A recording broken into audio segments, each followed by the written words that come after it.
जमलेल्या माझ्या सर्व सहकारी बांधवांनो, भगिनींनो आणि मातांनो,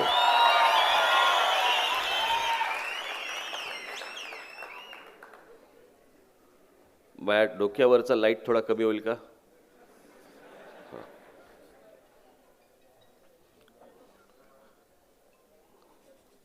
कारण मी काही दिव्याने पेटत नाही, मी आतल्यात पेटतो.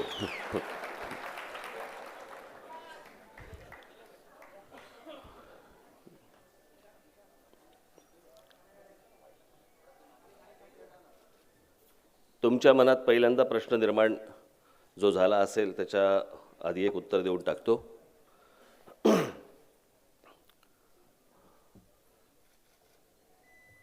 थोडंसं एका खडबडीत भिंतीवरती माझं बोट घासलं गेलंय म्हणून हे सगळं लावलंय. तर त्याच्यामुळे विनाकारण काय झालं होतं बोटाला? बोटाला काय होतं? ते काय झालं होतं? तर आधीच सांगून टाकतो तुम्हाला काय झालं होतं ते, नंतर चर्चा नको त्याची. मला सुचलं पण होतं एक वाक्य, पण जाऊन देत.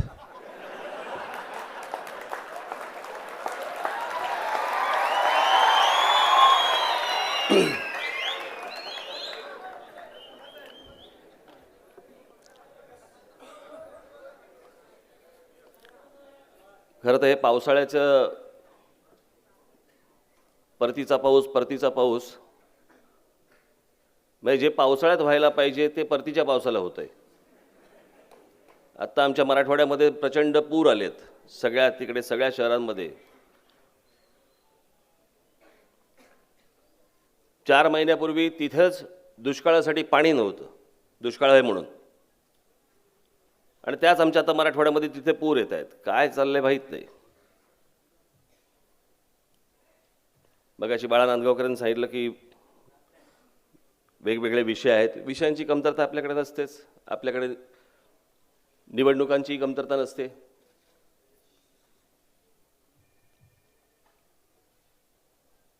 परंतु एखादी कुठची गोष्ट बोलताना आपण प्रत्येक वेळेला निवडणूकच डोळ्यासमोर ठेवली पाहिजे याची काही आवश्यकता नाही आणि गरजही नाही. आपण इतर राजकीय पक्षांपेक्षा वेगळे आहोत.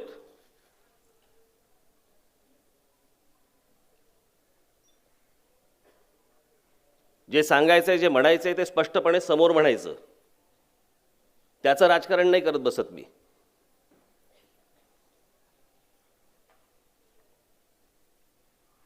काल पण तो विषय झाला त्या पाकिस्तानी कलाकारांचा. लोकांना असं वाटत होतं सलमान खान बोलल्यावर राज ठाकरे बोलणार नाही, मित्र आहे.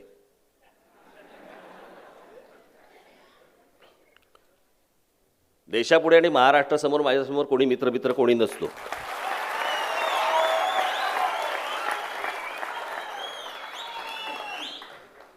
खरं तर त्यांनी जपून बोलायला पाहिजे होतं.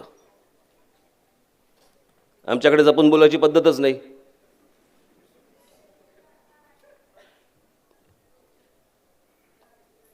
पण मला एक गोष्ट कळत नाही, हा देशावरती इतकं सगळ्या गोष्टी चालू असताना, संकट आलं असताना, आपले जवान मारले जात असताना, पाकिस्तानी कलावंतांना जेव्हा आपण चालते व्हा म्हणून जेव्हा सांगितलं, आपल्याच देशातले नतद्रष्ट कला आणि हे काय, कला आणि तुमची काय देश, हे कला आणि देश कसं काय वेगळं ठेवणार? काल मी एक ते मला असं वाटतं कुठच्या चॅनलवरती ABP माझा का झी 24 तास कुठेतरी मी बघत होतो, कार्यक्रम बघत होतो. त्याच्यावरती आमचे एक पुण्यातले मित्र आहेत श्रीरंग गोडबोले, फार छान बोलले. ते स्वतः कलाकार आहेत. आणि त्यांनी असं समजा सांगितलं की एखादा समजा अवली कलाकार जर समजा बोलला आपल्या देशातला किंवा आपल्या महाराष्ट्रातला की मी कलाकार आहे, मी एक अवली कलाकार आहे, मला काही देशाच्या आणि कसली काही बाउंड्रीची आवश्यकता नाही आहे, आणि समजा त्यांनी कुठेतरी नाटकामध्ये किंवा चित्रपटामध्ये काम केलं आणि चित्रपटामध्ये काम केल्यानंतर त्याला ज्यावेळेला पैसे मिळणार ते नेपाळचे पैसे दिले तर घेईल का तो? नाही, भारतीय पैसे पाहिजे सांगेल ना, म्हणजे तुला बाउंड्री आहे. तेवढं कळतं ना की काम केल्यावरती आपल्याला इथले पैसे पाहिजेत खर्च करायला. दुसऱ्या देशाचे पैसे देऊन चालतील का? पण विनाकारण काहीतरी एक वाद. आणि बरेचसे हे चॅनलवाले, हिंदी चॅनलवाले, इंग्रजी चॅनलवाले लाव्या ह्याचं एक कोंबडं त्याचं एक कोंबडं, लाव तिच्या आयला झुंजवा.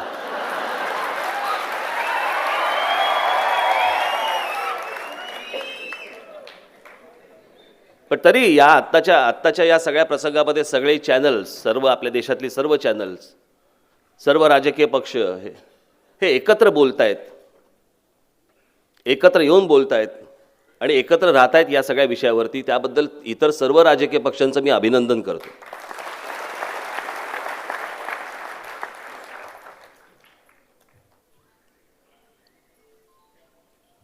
त्या बाबतीत मला जे काय बोलायचं होतं मी काल बोललोय. मला असं वाटतं तुम्ही ऐकलं असेलच. ऐकलं ना सगळ्यांनी? ऐकलेलं आहेच.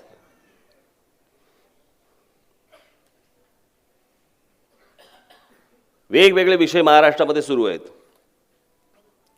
आणि हल्ली एक फॅड आले. काही बोललं ना, हे महानगरपालिकेच्या निवडणुका येणार आहेत ना, त्याच्यासाठी. त्याचा काय संबंध?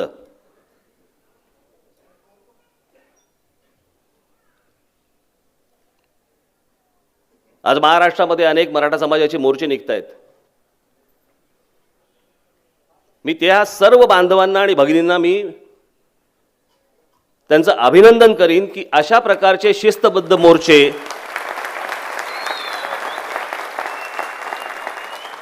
मला वाटत नाही देशाच्या इतिहासात आजपर्यंत कधी घडले असतील. देशाच्या इतिहासात एका पाठोपाठ एकेका जिल्ह्यामध्ये जे काही मोर्चे घडतायत किंवा जे दिसतंय हे आजपर्यंत कधी महाराष्ट्रात दिसलं नव्हतं ना. देशात कुठच्या दिसलंय, कुठच्या राज्यात दिसलंय.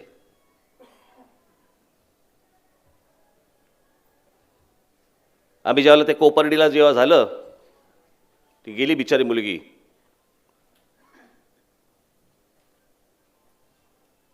त्या तिथे मी जेव्हा गेलो त्यावेळेला तिथे मी पहिल्यांदा या विषयावरती मी बोललो. मला अनेक तिथले सगळे गावकरी मला भेटले, शेतकरी बांधव होते आपले. आणि त्या सर्व शेतकरी बांधवांनी मला सांगितलं की अनेक ठिकाणी ह्या सगळ्या गोष्टींचा त्रास होतोय. कुठचा? खास करून ॲट्रॉसिटीचा.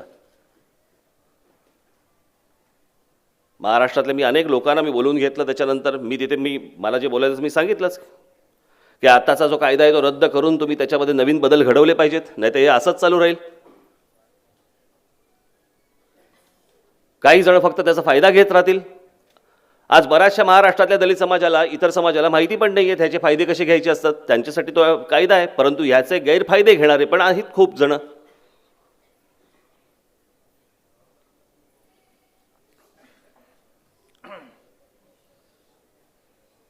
आणि मग त्याच्यानंतर एक महिनाभरानंतर मग शरद पवार बोलले.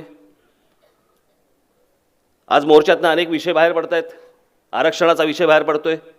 आज शरद पवार सांगतायत की राज्य सरकारने ताबडतोब आरक्षण देऊन टाकावं. अरे वा, तुम्ही का नाही दिलं? 15 वर्ष या महाराष्ट्रामध्ये एनसीपी काँग्रेसची सत्ता होती. देशामध्ये काँग्रेस एनसीपीची सत्ता होती. 10 वर्ष होती. तेव्हा का नाही केलं?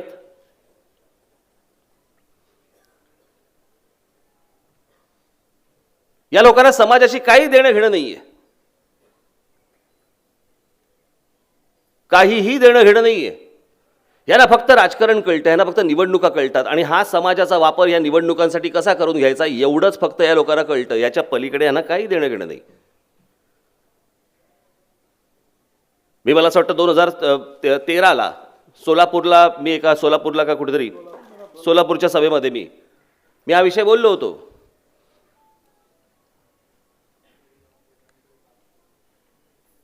की याच्यापुढे जातीचे विषय काढले जातील, जातीचे मोर्चे काढले जातील, वेगवेगळ्या जातींचे मोर्चे उभे राहतील. हे लोक याला खतपाणी घालत राहतील आणि फक्त स्वतःचा फायदा करून घेतील. त्याच्यानंतर एकदा मुंबईमध्ये मोर्चा आला. मराठा समाजाचा एक मोर्चा मुंबईमध्ये धडकला होता आझाद मैदानवर. त्या व्यासपीठावरती काँग्रेस एनसीपीचं सरकार असतानाची गोष्ट सांगतोय. त्या व्यासपीठावरती शिवसेनेचे लोक होते, भाजपचे लोक होते, काँग्रेसचे लोक होते, एनसीपीचे लोक होते, सगळे नेते होते.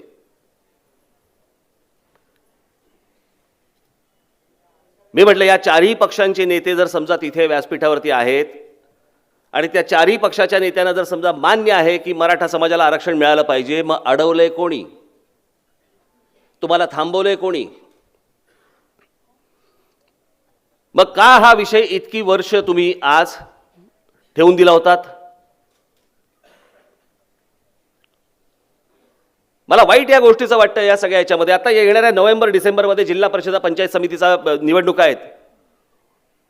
हे काँग्रेस एनसीपी वाले आणि इतर सगळे नेते हे याच्यासाठी तर वापर करून घेणार नाहीत. आणि तो माझा जो मराठा बांधव भगिनी ज्या आज त्या मोर्चामध्ये येते त्याला समजतच नसेल की ह्याचा आपला उपयोग काय करून घेतील हे लोक.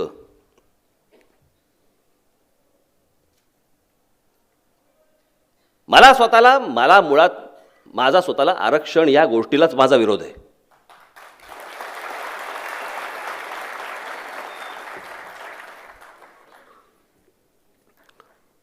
आर्थिकदृष्ट्या जे मागास असतील त्यांना आरक्षण मिळालं पाहिजे. आज दलित समाजापासून इतर सगळ्या समाजांमध्ये आज आरक्षण आहेत. मग तिथल्या त्यांच्या श्रीमंत लोकांच्या मुलांना आरक्षण कशासाठी पाहिजे? तिथेही जे आर्थिकदृष्ट्या मागासलेले असतील त्यांना आरक्षण द्या. प्रत्येक समाजातला जो आर्थिकदृष्ट्या मागासलेला असेल त्याला आरक्षण मिळू देत. तो वरती आला पाहिजे.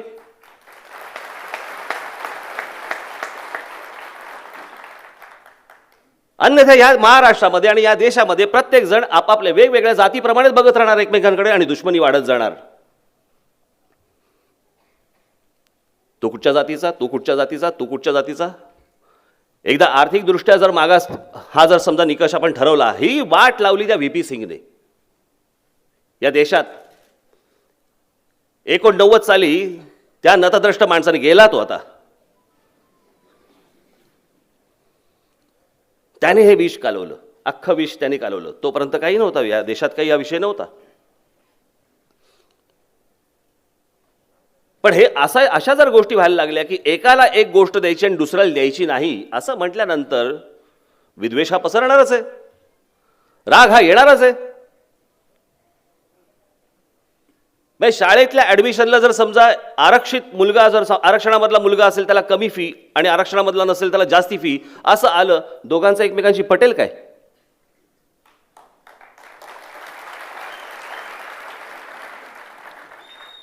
मग तिथे सगळा राग सुरू होतो प्रत्येक गोष्टीवरचा.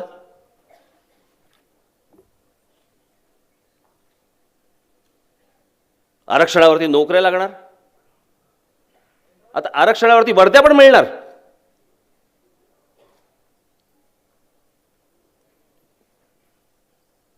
हे सगळे आरक्षणाचे सगळे उद्योग, राजकीय उद्योग, हे तुमच्यामध्ये सगळ्यांमध्ये फक्त दरी निर्माण करायची. दरी, तुमच्यात वाद निर्माण झाले, तुमच्यात भांडण निर्माण झाले की तुमच्याकडनं मतं काढायला सोपं असतं, मतं काढायला सोपं असतं. याच्यासाठीचे हे सगळ्यांचे उद्योग सुरू आहेत. हे आता सगळे जे मोर्चे निघतात त्या मोर्चाच्या सगळ्यात शेवटी हे सगळे काँग्रेस एनसीपीचे नेते का फिरताय तो मागे? निवडणुकीच्या भिका मागायलाच ना.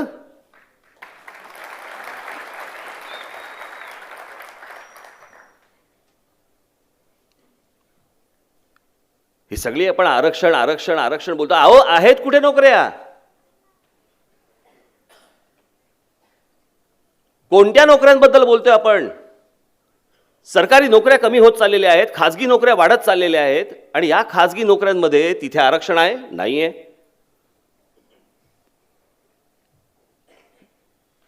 मायनॉरिटी आणि खाजगी शाळांमध्ये आरक्षण आहे? नाहीये. तर कोणत्या शाळांचं बोलतोय आपण?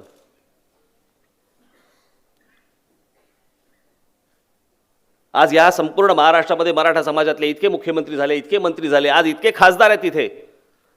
हा आरक्षणाचा मुद्दा मी आपल्याला मुद्दामून सांगतोय. मी ह्याच्यावरती खूप विचार करत होतो. मला स्वतःला जातपात कळत नाही, मी स्वतः जातपात मानत नाही.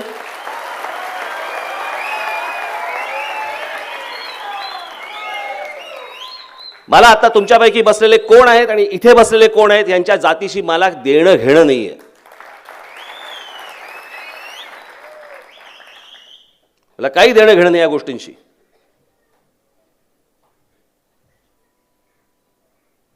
पण हे सगळे आजपर्यंत जे राज्यकर्ते होते, आज त्यातले बरेचसे बहुसंख्य मराठा समाजातले होते, का नाही दिलं तर तुम्ही या गोष्टी? आजही आमचा गरीब शेतकरी तिथे, मराठा समाजातला शेतकरी आज फासावरती लटकतोय. आज जे फासावरती गेलेले शेतकरी बांधव आहेत, तो आमचा ज्यांनी आत्महत्या केली, काढून बघा कोण कोण आहेत.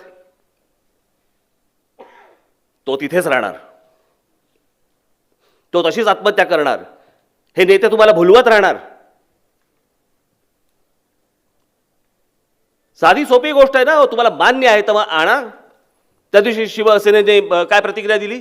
विशेष अधिवेशन बोलवा. अधिवेशन नंतर प्रतिक्रिया पहिलीच सांगा, तुमचं मत काय ते सांगा.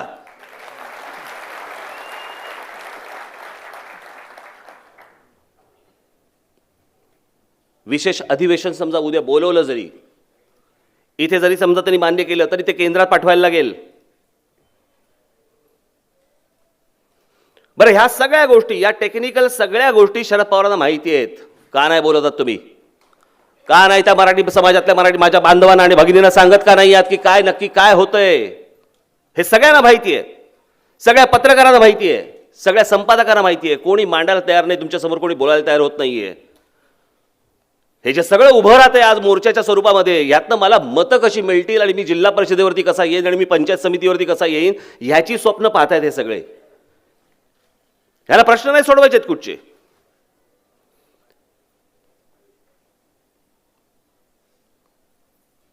आज हे सगळं प्रकरण समजा आरक्षणाचं आर्थिक निकषावरती जर झालं असतं, हे वाद कधीच उभे राहिले नसते, कधीच उभे राहिले नसते. राज ठाकरे जे तुम्हाला सतत सांगतो ना, ह्या सगळ्या बाकी काही लोकांना वाटतात, नतद्रष्टांना वाटतात राज ठाकरे राजकारणासाठी किंवा निवडणुकीसाठी हड.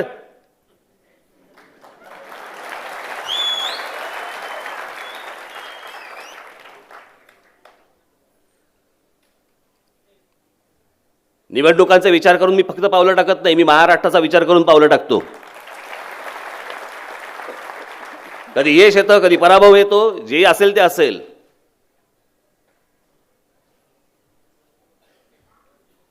पण आज मी जे सांगत आलो, आजपर्यंत सांगत आलोय, सांगत राहणार की महाराष्ट्रामध्ये जे उद्योग निर्माण होत आहेत त्या उद्योगांमध्ये माझ्या महाराष्ट्रातल्या मराठी मुलांना आणि मराठी मुलींना 100% प्राधान्य तुम्ही दिलं पाहिजे. आरक्षणाचा विषयच येत नाही. कशाला पाहिजे आरक्षण? महाराष्ट्रासारखं एक प्रगत राज्य आहे, महाराष्ट्रामध्ये इतके उद्योग उभे राहत आहेत, इतके उद्योग येत आहेत, इतक्या आज नोकऱ्या उपलब्ध होत आहेत. पण त्या सगळ्या उपलब्ध होत असताना आज बाहेरच्या राज्यांमधली लोक येऊन त्या नोकऱ्या घेत आहेत, ते सगळी कामं घेत आहेत. जमीन आमची, पाणी आमचं, आमच्याकडे उद्योग करायला येत आहेत ही सर्व लोक. राज्य सरकारला गेल्या असेल ना तर आत्ताच्या असेल, यांना सांगता येत नाहीये की तुम्हाला एका अटीवरती आम्ही तुम्हाला इथे तुमचा व्यवसाय उभा करायला देऊ, तुम्हाला पाणी देऊ, वीज देऊ, सगळ्या गोष्टी देऊ. अट एक, माझ्या महाराष्ट्रातली 100% मुलं ही तुम्ही तिथे कामावरती घेतली पाहिजेत. ही एक गोष्ट जर समजा राज्य सरकारने केली, आपल्याला आरक्षणाची आवश्यकताच भासणार नाहीये, गरजच नाहीये. इतर देशभरातल्या सर्व राज्यांपेक्षा महाराष्ट्र खूप पुढे आहे. प्रत्येक उद्योगपतीला वाटतं की माझा उद्योग हा महाराष्ट्रात असावा. मग एवढे जर समजा उद्योग उभे राहत असतील, एवढ्या जर नोकऱ्या उपलब्ध होत असतील, मी मध्यंतरी बोललो होतो ना त्या रिक्षा आणि टॅक्स्यांच्या परवान्यांच्या संदर्भामध्ये, कोणाला मिळणार होत्या? आमच्या महाराष्ट्रामधलं एक नागपूरचं हायकोर्ट काय सांगतं की महाराष्ट्रामध्ये जर समजा तुम्ही रिक्षांना आणि टॅक्स्यांना परवानगी देणार असाल, परवाने देणार असाल, तर त्याला मराठीच्या सक्तीची गरज नाही. वा रे वा.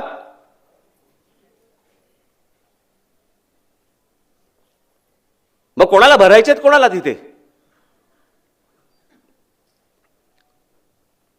आज महाराष्ट्रासारख्या अनेक जे शहरं उभी राहत आहेत, मुंबई असेल, ठाणा असेल, नाशिक असेल, पुणे असेल, नागपूर असेल, औरंगाबाद असेल, अनेक शहरं जी उभी राहत आहेत, आज तिथे जे उद्योग उभे राहत आहेत, येत आहेत, तिथे टॅक्स्या, रिक्षा, इतर सर्व सगळ्या गोष्टी ज्या येत आहेत, हे माझ्या महाराष्ट्रातल्या ग्रामीण मुलाला कळायला नको? त्यांना समजायला नको? पण राज्याने जर समजा हा कायदा आणला तर तो कंपल्सरी होणार, त्याला तिथपर्यंत कळणार.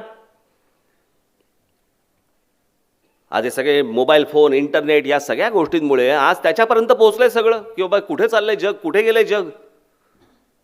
मग मी इथे काय करतोय?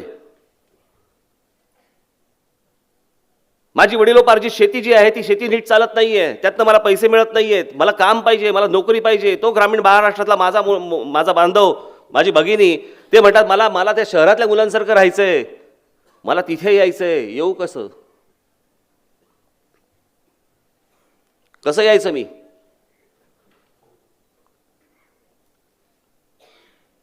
हा नुसता शिक्षण आणि नोकरीचा फक्त प्रश्न नसतो. हा विषय फक्त शिक्षण आणि नोकरी पुरताचा नाही आहे.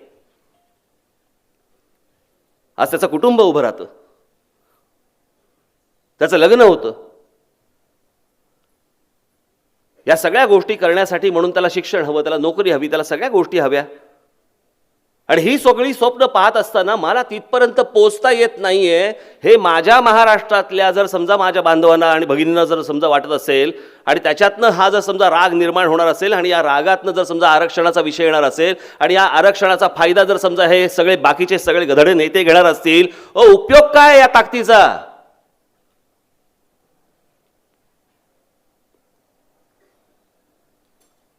आज तिकडे तिकडे पटेलांचे मोर्चे निघाले, तिकडे गुजरांचे निघाले, अजून कोणाकोणाचे निघाले. काय झालं? काही नाही झालं. पुढे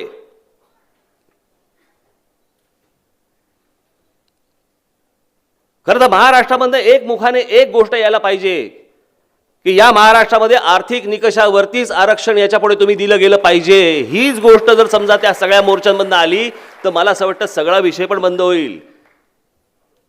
एकमेकांकडे दुश्वासाने पाहणं, एकमेकांकडे दुश्वासाने काय त्याच्याशी बोलणं न बोलणं,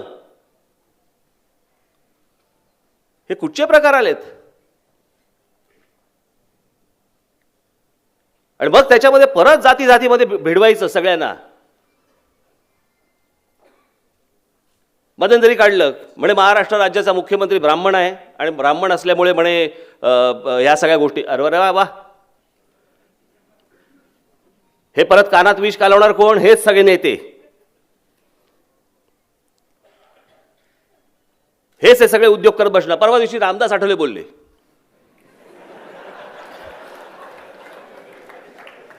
मला कळत नाही रामदास आठवले हे नाव विनोद झालंय का त्याचा?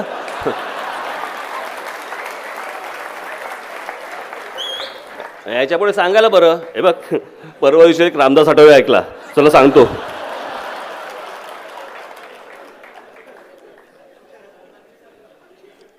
हो,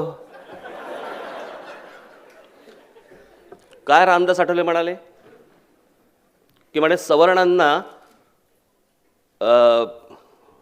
आर्थिकदृष्ट्या जे मागास असतील सवर्णांमध्ये त्यांना 25% आरक्षण द्या. वा रे वा, मग सगळ्यांना का नको?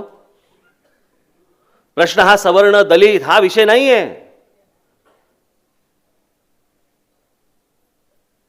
हा विषय आहे समान नागरी कायद्याचा. हा सगळ्यांना समान पद्धतीने बघितलं गेलं पाहिजे. मग तो कोण असेल, ब्राह्मण असेल, दलित असेल, तर कोणी असेल. ऍडमिशन आणि नोकऱ्या आणि सगळ्या ह्या गोष्टी ह्या जातीमध्ये विभागता, तुम्ही धर्मामध्ये विभागता. आज तो अॅट्रॉसिटीचा पण विषय. मी त्यातली काही माहिती काढली. माहिती काढल्यानंतर माझ्या असं लक्ष झालं की तिकडे आहेत काय काय त्यांचे ते सरकारने निवडलेले काही गोष्टी आहेत, पण त्याच्यामध्ये जर समजा कोणी कोणावरती समजा अॅट्रॉसिटी टाकली, त्याचा माझ्याकडे कायदा आहेत, पेपरच आहेत माझ्याकडे, गाडीत राहिले ते माझ्याकडे. मलाही जेव्हा तो पेपर मिळाले ते मला धक्काच बसला. मी म्हटलं अॅट्रॉसिटी म्हणजे हे? समजा एखाद्याने एखाद्यावरती अॅट्रॉसिटी टाकली आणि ती जर समजा कंप्लेंट पोलीस स्टेशनला जर समजा दर्ज झाली तर 60,000पासून 4 लाखापर्यंतची किंमत आहे. आणि ती पोलीस स्टेशनला दर्ज झाल्या 25% रक्कम ही ताबडतोब त्यांना हातात दिली जाते. म्हणजे 60,000चे 15,000, 2 लाखाचे 50,000, 4 लाखाचे 1 लाख. हे केस पुढे चालू आहे, केस पुढे चालू राहील.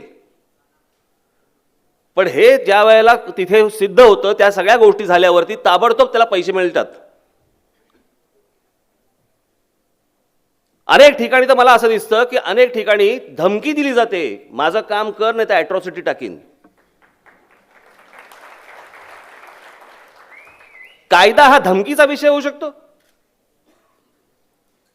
मग एका समाजाला एक कवच, दुसऱ्या समाजाला कवच नाही, तिसऱ्या समाजाला कवच नाही, असं कसं करून चालेल?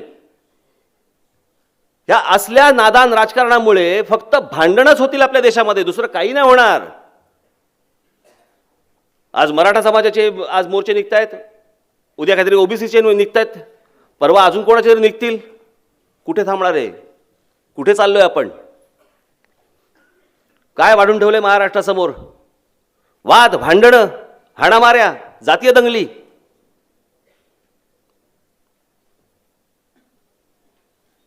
आपण या दरीत जाणार आहोत का आता ह्याच्या पुढे? आणि या सगळ्या समाजाचा वापर करणारे हे जे सगळे नेते आहेत, मला असं वाटतं प्रत्येक समाजाने या नेत्यांना पहिल्यांदा ढोंगणावरती लाट मारून हाकलून दिले पाहिजेत.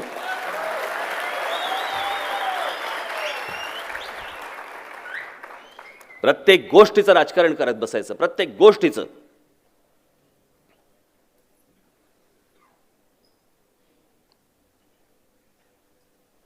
या समाजाचे लोक इथे किती आहेत, मग त्या समाजाचा उमेदवार टाका. मग ह्या समाजाचे इथे किती आहेत, त्या समाजाचा. काय प्रकार आहे हा? हा कोणता प्रकार आहे?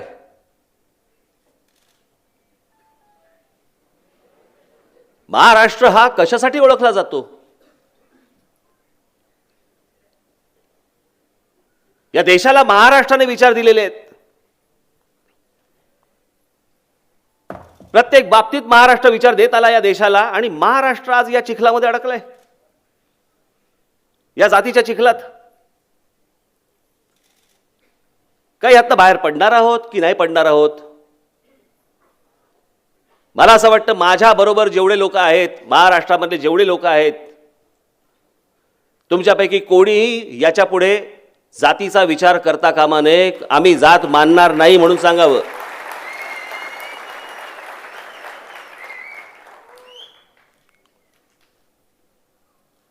नजीकच्या काळामध्ये जर माझी पंतप्रधानांची जर भेट झाली तर मी त्यांना सांगणार आहे की बहुमत आहे तुमच्या हातामध्ये. आरक्षण हे आर्थिक दृष्ट्याच तुम्ही आणलं पाहिजे, हे मी तुम्हाला नक्की सांगणार.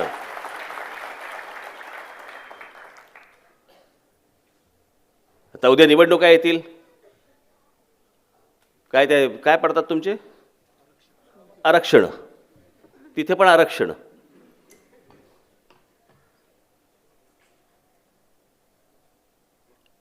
कुठे चाललोय आपण? काय करतोय? कुठे जग चाललंय? कुठे होत आपण? या असल्या माझे हात जोडून तुम्हाला सगळ्यांना विनंती आहे, माझी महाराष्ट्रातल्या माझ्या तमाम बांधवांना, भगिनींना विनंती आहे माझी, या नका चिखलात अडकू. प्रत्येकाच्या मनात काय पेटलंय मी समजू शकतो. प्रत्येकाच्या मनात काय आहे हे मला समजू शकतं. पण ते प्रत्येक गोष्ट जर समजा आपण जातीच्या वरती जर घासून पुसून पाहायला गेलो ना, आपण खोलात जाऊ, निश्चित खोलात जाऊ आपण. आणि एकदा या गर्तेत सर सापडलो ना आपण, तर महाराष्ट्राचा बिहार आणि उत्तर प्रदेश व्हायला वेळ लागणार नाही. तिकडे तीच परिस्थिती आज आपल्याकडे तरी अजून परिस्थिती तशी नाहीये, पण ती येईल, वाढेल. माझे एक मित्र गेले होते उत्तर प्रदेशमध्ये, एका ढाब्यावरती बसले होते. बघा, विचार करा, म्हणजे कुठच्या लेवलला हा प्रकार तिथे असतो तो विचार करा. त्या ठिकाणी आपल्याला जायचंय का? ते बसले होते, त्यांनी चहा मागवला. त्या ढाब्याचा मालक आला आणि त्याने विचारलं, त्याच्याकडचं बघितलं. हा हसण्याचा विषय नाही आहे, मी खरंच सांगतोय तुम्हाला. त्या माणसाने त्यांच्याकडे बघितलं आणि विचारलं, कौन से जात से हो? कौन से जात से हो? आजपर्यंत महाराष्ट्रात हा प्रकार अजूनपर्यंत नाही आहे, पण हा उद्या वाढीस लागेल. आणि हा वाढीस लागला ना, ही एकमेकांची टाळकी फिरायला लागली ना, हा महाराष्ट्र शांत नाही होणार. माझी महाराष्ट्रातल्या नेत्यांना ही हात जोडून विनंती आहे, नका राजकारण करत बसू याच्यावरती. निवडणुका येतील जातील. आज काँग्रेस एनसीपीला पराभव पत्करावा लागला असेल, पण पुन्हा विजय प्राप्त करण्यासाठी म्हणून या महाराष्ट्रातली डोकी नका भडकवू तुम्ही. ही जातीची विष कालवून हा महाराष्ट्र बर्बाद करू नका. निवडणुका ज्यावेळेला यायच्या त्यावेळेला येतील. आज आमच्या शहरांची वाट लागलेली आहे, आमच्या महाराष्ट्रातल्या ग्रामीण भागाची वाट लागलेली आहे. ग्रामीण महाराष्ट्रातला माणूस म्हणतोय की मला शहरात जायचं आहे, शहरातला माणूस म्हणतो मला शहर सोडून बाहेर जायचं आहे. आज जे संकट हा राज ठाकरे जे सांगतोय ना तुम्हाला, की हे जे बाहेरून सतत जे येत आहेत आपल्याकडे, ह्याने जो महाराष्ट्र भरला जातोय, त्याचं काय करायचं? आपण आपापसात डोकी फोडून घेऊ आणि हे महाराष्ट्रामधलं लोणी खायला हे सगळे बाहेरच्या राज्यातले लोक येतील आणि येत आहेत, घेतलेलं आहे, अजून येत आहेत. हा विद्वेष पसरवण्याचा भाग नाहीये. माझं तर मत आहे की प्रत्येक राज्याने आपापला विकास करावा आणि मोठं व्हावं.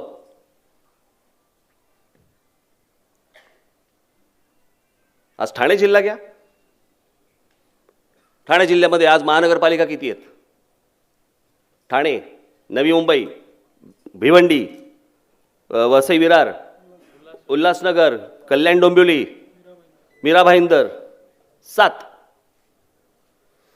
एका जिल्ह्यामध्ये 7 महानगरपालिका आहेत. असा एक तरी जिल्हा भारताच्या नकाशावरती आहे का? मला जरा सांगा. कशामुळे महानगरपालिका झाल्या? या नगरपालिकांच्या महानगरपालिका झाल्या कशामुळे झाल्या? लोकसंख्येमुळे झाल्या. कोणाच्या लोकसंख्येमुळे झाल्या? आकडेवारी काढून बघा.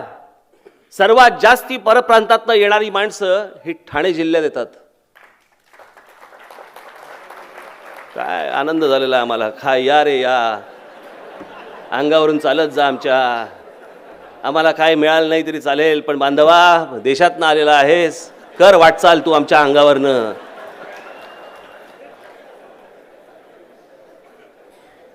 हे धोके नाही समजणार. हे धोके नाही समजणार. हे घरापर्यंत ज्यावेळेला उंबरठ्यापर्यंत येतील ना धोके, त्यावेळेला समजेल. आमच्याकडे जोपर्यंत स्वतःचं जळत नाही ना, हे जे चालू आहे ना आत्ता आपल्या देशामध्ये, तिथे आमचे जवान मरतायत, आम्हाला काय नाही त्याचं. आमचं सगळं आनंदात सुरू आहे. पाकिस्तानी कलावंत हवेत का आम्हाला चित्रपटामध्ये बघायला? आवडतील.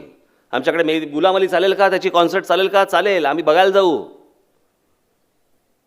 तो कोणासाठी लढतोय?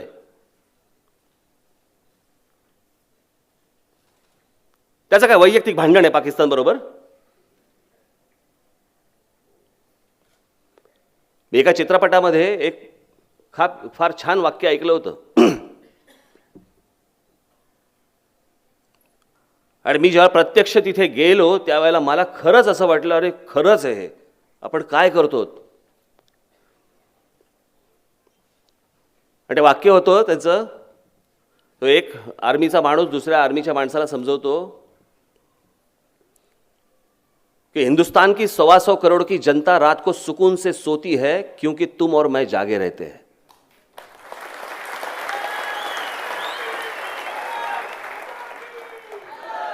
हे गेल्या मध्यंतरी मी फेब्रुवारीमध्ये काश्मीरला गेलो होतो. मी माझ्या आयुष्यात पहिल्यांदा गेलो. मी कधी गेलोच नव्हतो. तिथे गेलो. तिथे ते एक काहीतरी काय गंडोला म्हणून, म्हणजे गंडोला, मराठी भाषेवर जाऊ नका लगे. गंडवला नाही, गंडोला असं काहीतरी एक वरती तिकडे त्या गुलमर्गच्या इकडे होतं. नाही, गंडोला. शिशिर शिंदे म्हणतात शिकारा, नाही म्हटलं नाही, शिकारा.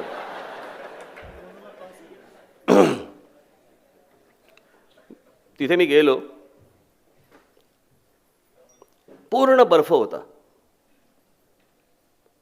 पूर्ण बर्फ. त्या फक्त ती केबल कारने वरती आम्ही पोचलो. तिथे पोचलो. मला असं अजूनही आठवतं, आम्ही तिथून त्या जिन्याने खाली आलो. खाली आल्यानंतर आज अगदी हा आता पांढरा शर्ट आपला, इथे खांब होते, दोऱ्या लावल्या होत्या. त्याच्या पलीकडे तुम्ही नाही जायचं. तिथे 4 आपले आर्मीचे जवान उभे होते. आम्हाला समजे ना एक कशासाठी उभे आहेत. तोपर्यंत लक्ष नव्हतं गेलं आमचं लांब. त्या ज्या केबल कार्स येतात वरती, त्या केबल कारमधनं एक रिकामी केबल कार असते ज्याच्यातनं त्यांचं जेवण, कपडे, औषधं सगळ्या गोष्टी त्याच्यातनं येतात वरती.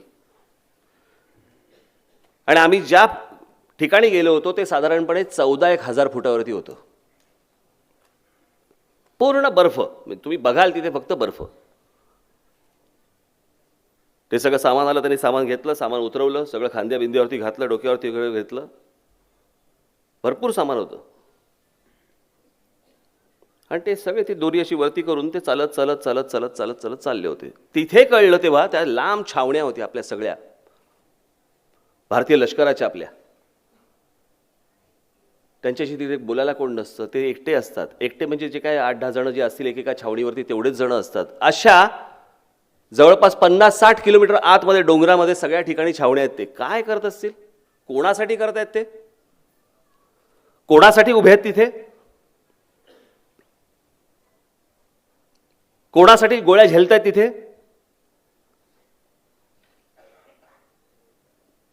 आणि आमच्या देशातल्या काही नागरिकांना वाटतं काय काय फरक पडतो, कलाकाराला काय बाउंड्री नसते.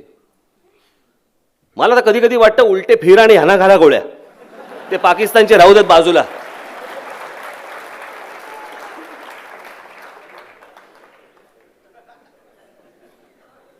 यांना गोळ्या घातल्याशिवाय हे सरळ येणार नाहीत. सरळ म्हणजे सरळ. काय थट्टा लावली आपण.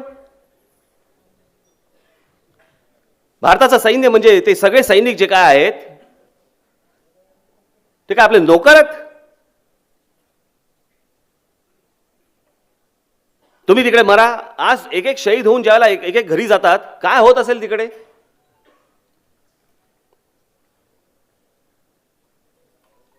ती विधवा पत्नी तिथे असेल, तिला काय होत असेल?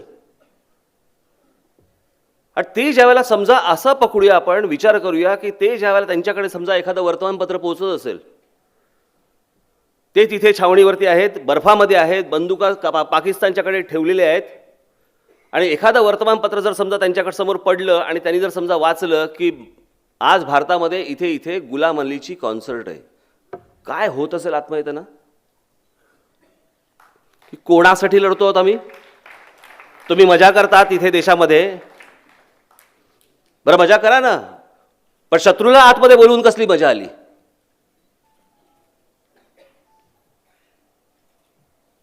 याच्यासाठी बसलेत ते लोक. मला असं वाटतं वस्तुस्थिती आपण नीट समजून घेणं गरजेचं आहे. मग ती महाराष्ट्रातल्या राजकारणाची असेल नाही तर देशातली असेल, ही वस्तुस्थिती समजणं आवश्यक आहे.